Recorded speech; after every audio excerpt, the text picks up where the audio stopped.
चाकूर तालुक्यातील घारोळा येथे आज उत्तमराव वाघ प्रतिष्ठान मध्ये शेकडो कार्यकर्त्यांनी प्रवेश केला।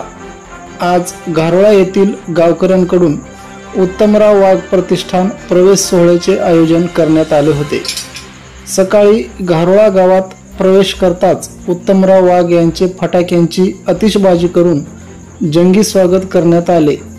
या प्रवेश सोहळा कार्यक्रमाचे अध्यक्ष घारोळा गावचे माजी सरपंच विश्वनाथराव माळी हे होते, तर प्रमुख पाहुणे म्हणून शिवाजी शिंदे, गोपीनाथराव जाधव, प्रदीप जाधव, शिवाजी जाधव, चंद्रकांत जाधव, सचिन जाधव, रामराव जाधव, नागेश सिंधे, गंगाधर बनसोडे, पांडू कनामे, कैलास जाधव, व्यंकट माळी आदी जणांची उपस्थिती होती।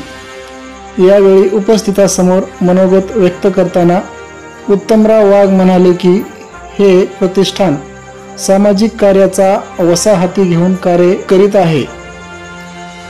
आगामी काळात आपली साथ मिळाल्यास घारोळकरांच्या विकासासाठी कटिबद्ध असणार असल्याचे विश्वास दिला। या प्रसंगी शेकडो कार्यकर्त्यांना प्रतिष्ठानमध्ये प्रवेश देऊन त्यांचा सत्कार केला व पुढील कार्यास शुभेच्छा दिल्या।